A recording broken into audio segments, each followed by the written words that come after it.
Hello, Jolie. Thank you Hi, for Linda. joining me. It's my pleasure. I There we always go. enjoy talking health with you. And so I'm really As excited do that we're I. just sticking the record button on and we're just going to capture what we talk about and maybe we can help others in the process. Awesome. Yeah, I always learn so much from you, so I'm excited to talk to you today. Cool. Yeah. So, um, when I asked you of topics that you wanted to talk about, digestion was something that you had some concerns about. So do you want to talk a little bit about that and what you're experiencing?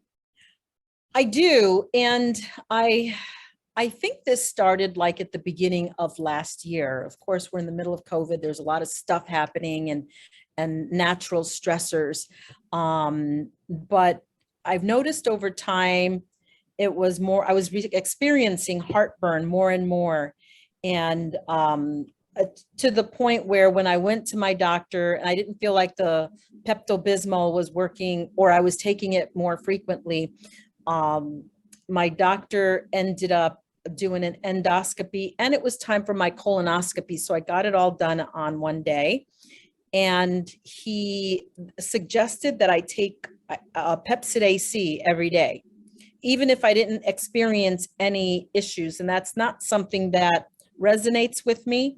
I'd rather do things the natural way. So I been mindful of my stressors and mindful of my sleep and doing yoga and breathing exercises, but I still experience when I wake up in the morning, there's an interesting, I don't even know what to call it, but there's an awareness in just between my rib cage, right at the top part of it.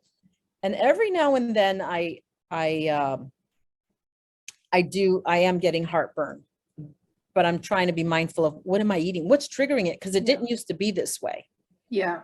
So, Yeah. So Jolie, this is actually really common with women our age okay. and men, right? Yeah. And one of the reasons is because so at the end of our esophagus, before food enters your stomach, there's this esophageal sphincter or a valve, right? And so food's coming down, it opens up, food goes into the stomach, and it closes. And so as we get older, and sometimes when people are overweight or they eat too much food in one sitting, your stomach expands and contracts, and this sphincter or valve can shorten and actually weaken. And Oh, so, just with age too, that, things start breaking down a little bit in our bodies. And so this mhm. valve isn't as strong. And so it may stay open. And stomach acid, which is required to break down our food, right? So we want stomach acid, Okay. but we don't want stomach acid going into the esophagus. So if that valve is stuck open, then we have problems with acid in the esophagus. And doctors in particular, I find, are really worried about that. And they don't want, things like esophageal cancer developing and things like that. So they tell you to take something so that Mhm, you're not damaging the esophagus. mhm. So what I'd like to talk about is, prevention and managing symptoms, but also this valve is weakening. And so let's talk about strengthening it. Let's get right to the cause, right? All right. Yeah, Because let's. I know you have a healthy diet. And like you said, this didn't happen before. Mhm. So I'm pretty sure your diet is not the main cause of this. It's probably that valve is not real strong right now. So Okay.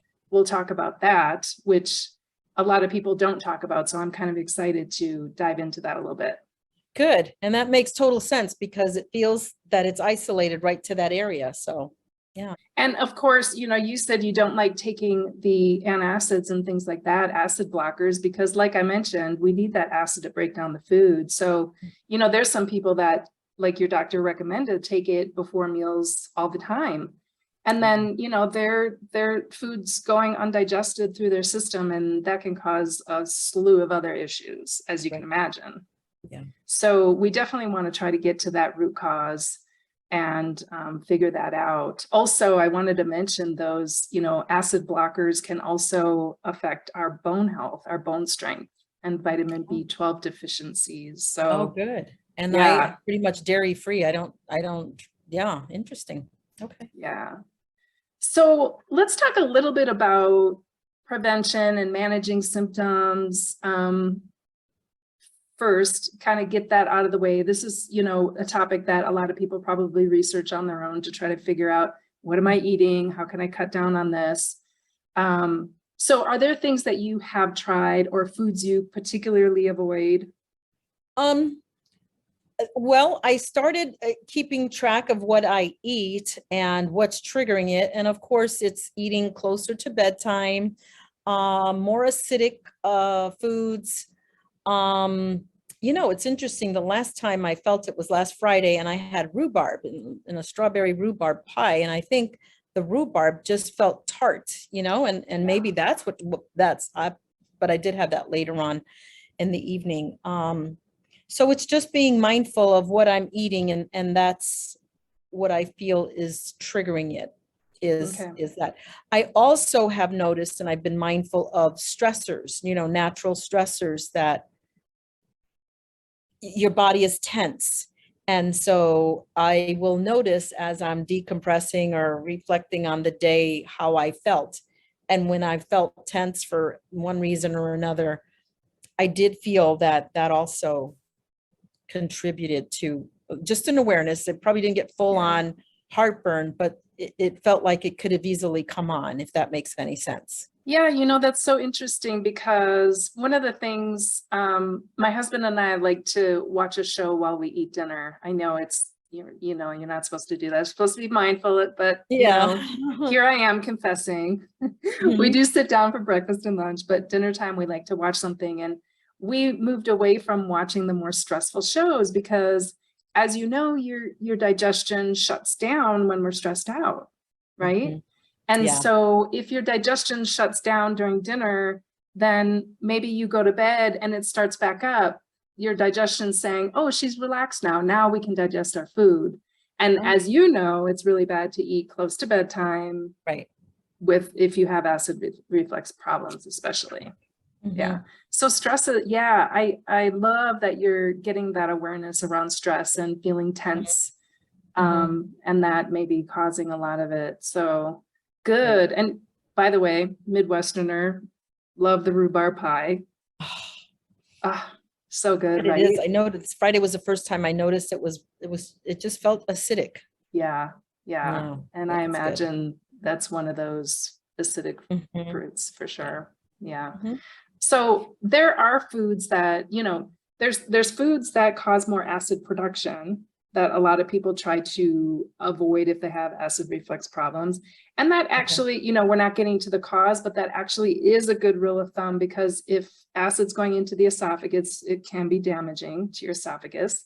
So cutting down on maybe animal proteins that require more stomach acid.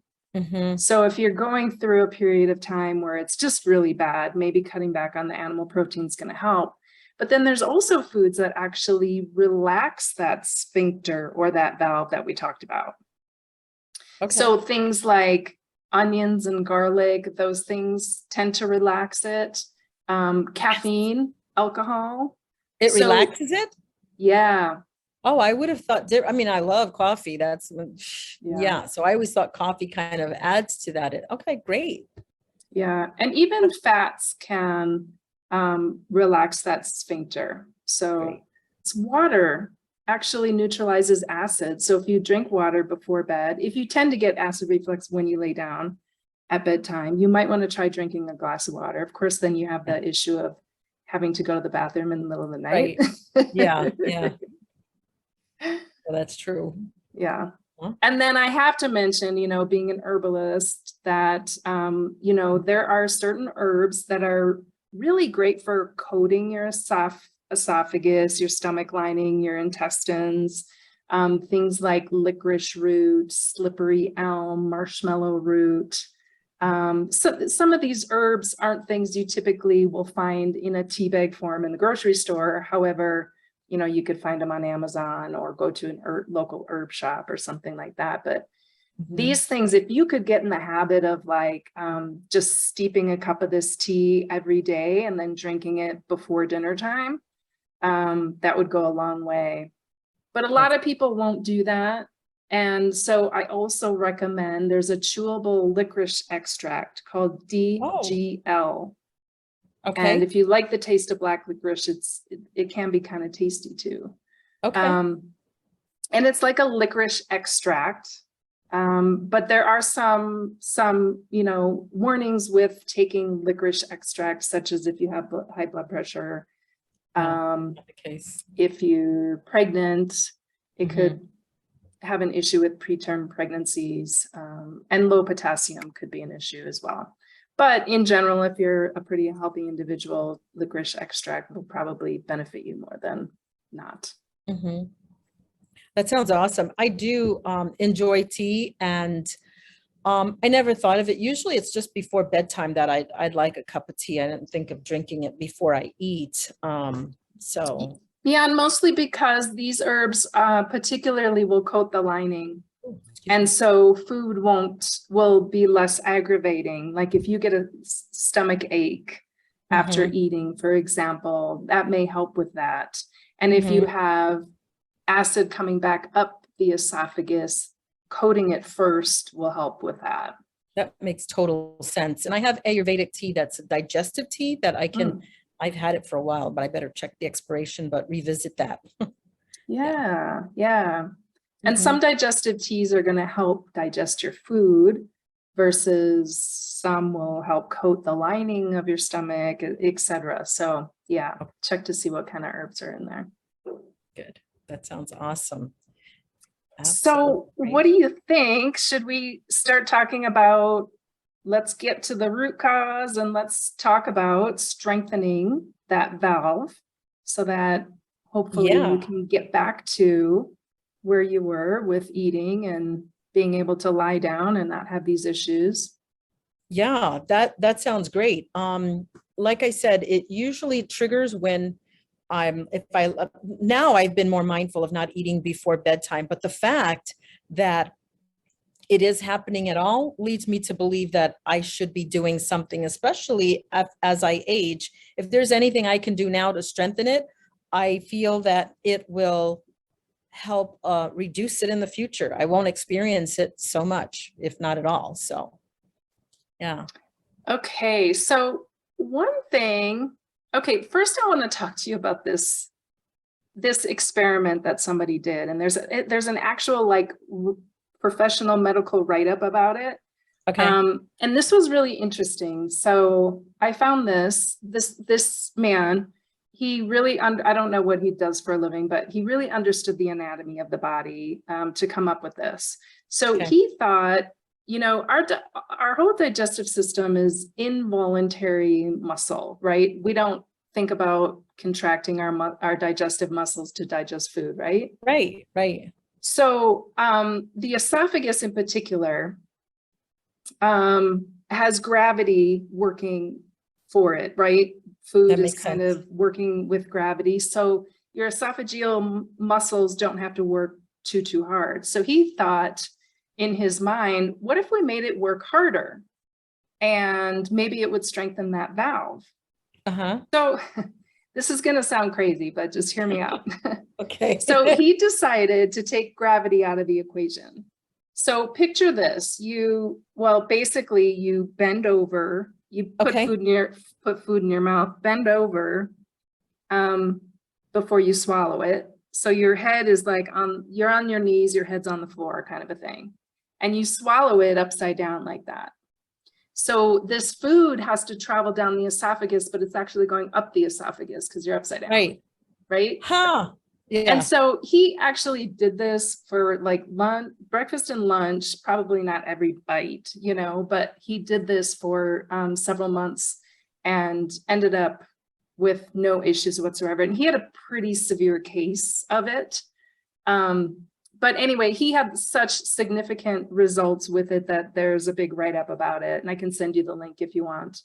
But I thought that was really interesting, and it also explaining it kind of helps you understand, you know, how that works, and, you know, maybe try to troubleshoot some things for yourself. Right. You can have, yeah, you can visualize what that would do. Absolutely. Yep. Because now gravity is working in the opposite direction. Huh. Okay. But there are definitely some easier things than inverting yourself while eating. Okay. Okay. So one thing is belly breathing versus chest breathing. Yes. So a lot of us breathe from our chest, especially you mentioned like when we're tense and things like that. Yes. And the chest breathing actually weakens this valve. And it has to do with your whole diaphragm. And even things that I looked up, even poor posture can affect that valve. And I have very poor posture. So yeah. So when your stomach, when we breathe, when the stomach moves too close to the diaphragm, it puts pressure on this valve. And so it may stay open as opposed to opening and closing. And so if we can just focus and be mindful on more belly breathing, it kind of keeps your stomach in the right place. Yeah, that's so true. And usually I'm focused on belly breathing when you're in yoga, or actually, well, I can do it when I'm just driving, right? Just do it at any time, but that's usually when I'm okay.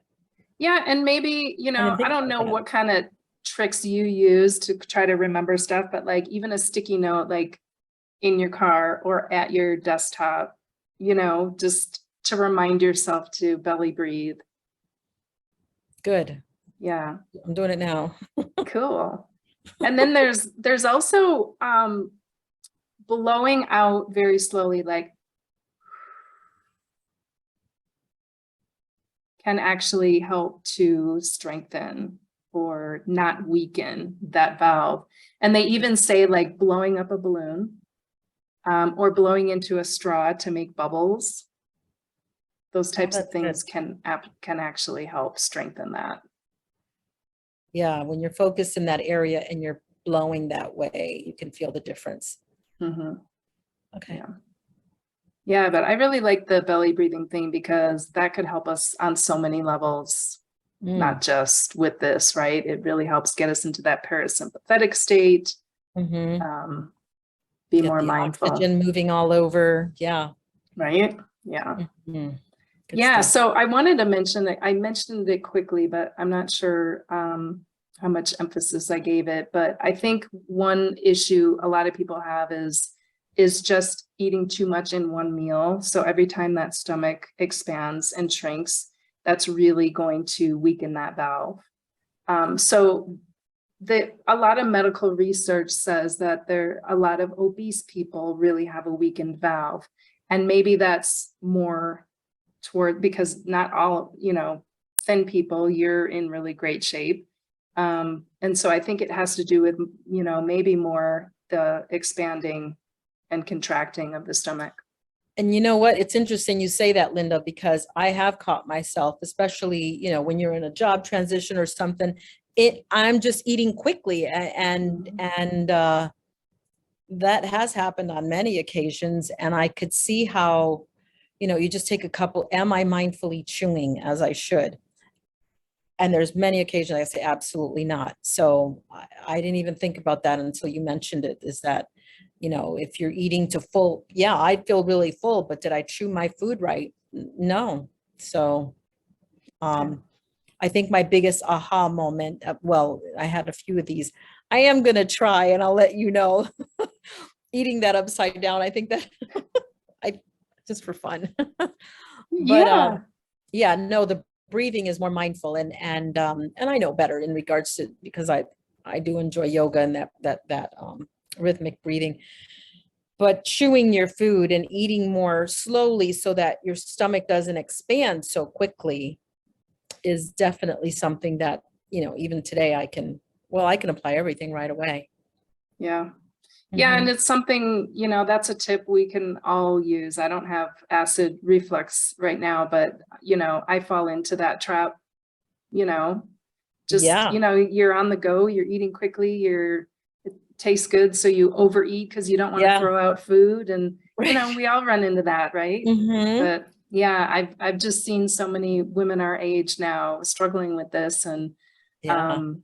yeah, so I'm trying to pay much more close attention to it and how I'm eating. And yeah. Absolutely. I So think now my husband and I watch Seinfeld during dinner because it's not stressful. but I don't even own a TV, but but definitely I just the news, it's easy to just stress out. So Yes, don't eat and watch the news. no. Yeah. No, it's all good. Yeah. Well, Good. Joli, thank you so much for bringing this topic. I think it's a great one. It's really relevant to so many people. Thank And you. let me know how the inverted eating goes because I want to hear back. I will, most definitely. Thank you, Linda. I really appreciate it. Wonderful. Thanks. Okay, take care.